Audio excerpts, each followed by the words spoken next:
Olá, eu sou o Luiz e você está ouvindo mais um episódio do Ecos do Marajó. Hoje a gente vai até Anajás. Na verdade, esse aqui é mais um resultado da nossa ida a dezembro a Anajás, quando eu pude acompanhar o pessoal do Amazônia Revelada em uma restauração de um objeto arqueológico em Anajás.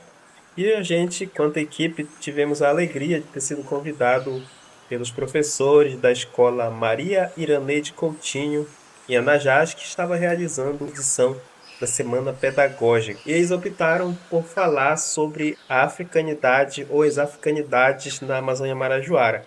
Eu achei muito interessante. Muitas vezes a importância desse tema é invisibilizado na nossa história, na educação, e a gente aproveitou para conversar com a professora Rosiane Brito e a professora Roselina Pinheiro. Então, professora, eu gostaria que você se apresentasse, falasse um pouco do seu trabalho aqui na educação em Anajás. Eu sou Roselina Pinheiro Freitas, estou há 30 anos na educação do município de Anajás. Comecei nessa instituição como aluna, depois como monitora, e a gente vem fazendo um trabalho de passar. Já fui secretária de educação do município de Anajás. Desde 2013 estive na coordenação da instituição. Esse ano eu estou como professora, sou pedagoga. E a gente vem buscando trabalhar para que esses alunos, cada vez mais, possam exaltar sua cultura, ter realmente algo para mostrar no futuro. Sim. E a gente está no meio da Semana Pedagógica, né? Que a gente coincidiu da gente estar aqui também. Está trabalhando uma temática super interessante. Eu queria saber se é algo que já vem de outros anos, se tem sido uma experiência que você já tem experimentado há alguns anos. A gente está na 17ª, né, Semana Pedagógica, e essa semana ela começou dentro de uma sala de aula, onde uma turma de alunos de 9º ano sentiram a necessidade de mostrar para a comunidade como era o trabalho realizado dentro da instituição. E porque ficava basicamente só para eles ali, tudo que se apresentava, tudo que se construía. Então começou na sala de aula. E isso que começou na sala de aula, cada ano ela vem crescendo. Podemos dizer que 40 anos da Escola Maria Iraneide, você poderia dizer por que não começaram antes, mas porque precisou que alunos viessem despertar em nós. Na época eu era diretora da escola, despertar em nós, professores, corpo docente, toda a comunidade escolar, e para poder chegar na grandiosidade que é hoje. Esse é um exemplo muito interessante que eu gostaria muito de ver, talvez mais no meu município, talvez uma mensagem de como que isso é importante para a escola, para a educação e para a nossa própria identidade, né? A senhora já aproveita e fala um pouco do tema desse ano. O tema Africanidade na Amazônia Marajoara, ele veio esse ano mais pulsante, porque a gente vê que nós, amazônidas e principalmente marajoaras, nós somos esquecidos. E começa com nós mesmos, de dentro dos nossos municípios, a gente deixando que façam isso com a gente, o esquecimento. E nós, como professores, dentro de uma instituição, nós temos esse grande poder, trabalhar, multiplicar, levar essas ideias. Então, nós temos que dar o nosso grito de liberdade e dizer que nós estamos aqui, que a gente precisa ser visto. Então, nós somos as pessoas que podem fazer isso, os nossos antepassados, e mostrar nossas histórias atuais. Essa é uma iniciativa muito interessante e muito bonita ao mesmo tempo, e que a gente vê ela se multiplicar. Aliás, como a própria professora citou, ela nasce pela iniciativa dos próprios alunos, né? Então, para entender um pouco mais, né, a gente vai conversar com mais uma professora, inclusive nossa anfitriã, professora Rosiane Brito também, vai falar um pouco sobre essa semana pedagógica. Então, professora, eu gostaria que você se apresentasse e falasse um pouco do tema da Semana Pedagógica desse ano aqui na escola.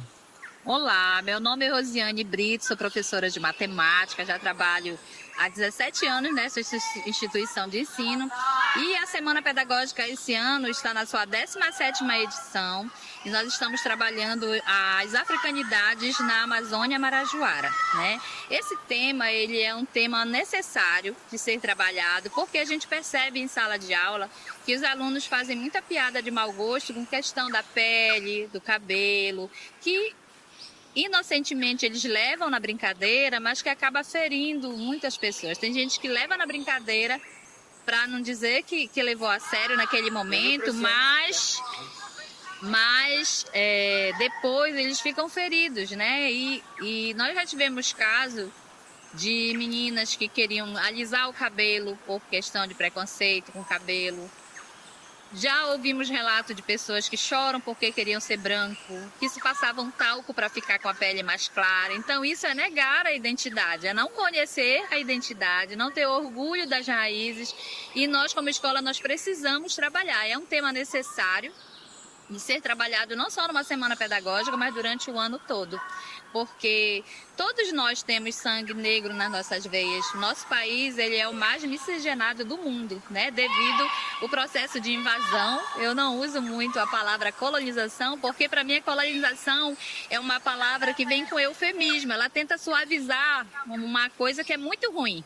E você falar a palavra colonização é uma palavra que soa bem, muita gente não sabe o significado, né? Então eu prefiro usar o significado que foi invasão, que foi retirada de direitos, né? Tomada de território, que é o significado dessa palavra, mas que muitas pessoas não sabem. Um posicionamento decolonial, né? Exatamente. Então, é necessário a gente trabalhar com os alunos para que eles entendam e que a gente possa ter futuras gerações esclarecidas a respeito disso, que a gente possa, no decorrer de muitos anos, talvez, né, porque é um processo demorado, a gente tem o país mais racista, eu acredito que a nível mundial, pelo que a gente acompanha, né?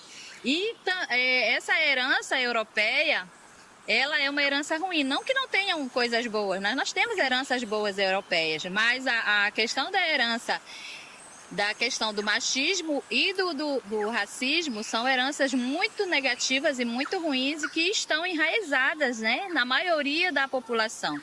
Tanto que tem pessoas que negam sua própria cor, negam sua identidade. E isso é triste de ver, porque eu falo para os meus alunos assim, quem não conhece, né, a sua origem, não tem como se orgulhar dela. Então nós precisamos ir a fundo, buscar essas informações sobre as nossas raízes e ter orgulho de ter o cabelo crespo, de ter a pele escura, porque isso faz parte da nossa história, né? Duas coisas que tu comentaste que eu achei bem interessante, que primeiro é falar de africanidade no Marajó, porque a gente tem uma diversidade cultural muito grande, só que se a gente ficar só no folclore, a gente não chega nas raízes das questões do nosso território. Tem uma professora, a professora doutora Jaqueline Guimarães, que ela sempre insiste, a gente precisa falar da negritude, da africanidade dentro do Marajó. A gente não é só origem indígena, a gente é muito origem africana também. E os exemplos que tu trouxeste, o padre Giovanni Gallo, que fundou o Museu do Marajó lá em Cachoeira do Arari, chama de racismo recreativo, que parece aquela coisa de brincadeira, né, em tom da encarnação, mas pode ferir, pode reforçar marcas que são da invasão, né, como tu trouxeste. Sim, exatamente. É esse cuidado que a gente vai tentar ter com as atuais gerações e com as futuras, porque eu costumo falar para eles que nós ainda somos da geração bambu, né? Que a gente verga, mas não quebra. Mas essa nova geração, principalmente pós-pandemia, é uma geração cristal. Qualquer coisinha, eles querem se matar. Eles acham que o mundo acabou. E a questão do avanço tecnológico, que é para ser uma coisa positiva, para quem sabe usar, para quem não sabe acaba sendo negativa, porque tem muitos alunos que os pais não têm o controle sobre esse acesso às tecnologias e eles acabam navegando pela internet, vendo coisas assim que não é apropriado para aquela idade, que eles não sabem lidar, né? E principalmente essa questão do racismo. Tem sites que eles criam e recriam frases racistas. E tem muitos alunos que são adeptos disso. Então isso é muito preocupante, né? Quando a pessoa entra, por exemplo, eu tenho uma turma que tem 2 alunos que eles ficam rimando. a rima é uma coisa muito bonita, só que eles estão usando a rima para bagunçar com a cor do cabelo do outro, com os pais. Então são agredir, né, para tentar diminuir a outra pessoa. Então, nesse sentido, a gente conversou com a coordenação, com a direção, a gente precisa fazer alguma coisa além do que a gente está fazendo em sala de aula, né? A gente precisa levar para fora das quatro paredes da sala de aula esse tema que é muito atual e necessário, porque esse tema ele não é ultrapassado. Às vezes a gente fala assim nesse tema, de novo, mas se for necessário falar todo ano disso e todo ano fazer um evento para que a gente no decorrer de vários anos tenha um resultado positivo, por que não falar, né? É importante falar. Então, as nossas raízes elas não podem ser esquecidas. Eu falava na nossa palestra de ontem que a árvore, toda a alimentação dela, o que ela recebe do solo é que a mantém em pé. E não é diferente com a gente, né? Porque nós também, se nós não soubermos da nossa raiz, das nossas raízes, e não alimentarmos, não cuidarmos, a gente não vai ter noção da nossa origem. Qualquer pessoa que chegar falando algo que nos diminua, a gente vai só aceitar, porque o conhecimento, se você não tiver o conhecimento, você vive restrito, você vive num mundo muito fechado, né? Eu falo que o conhecimento, ele é libertador, segundo Paulo Freire, né? Conhecimento liberta, e quem é detentor de conhecimento, ele não fica aprisionado. Boa, obrigado, professor, e parabéns pelo trabalho. Obrigada. Esse foi mais um episódio do Ecos do Marajó. Fica nosso agradecimento aqui à professora Rosiane Gomes Brito, que inclusive foi quem nos convidou para a Semana Pedagógica, e a professora Roselina Pinheiro, que faz parte da gestão da escola, que também gentilmente aceitou conversar com a gente. Muito obrigado também a você que ouviu mais um episódio do Ecos do Marajó. Fique à vontade para sugerir temas, sugerir convidados e convidadas. Até o próximo episódio. Tchau, tchau.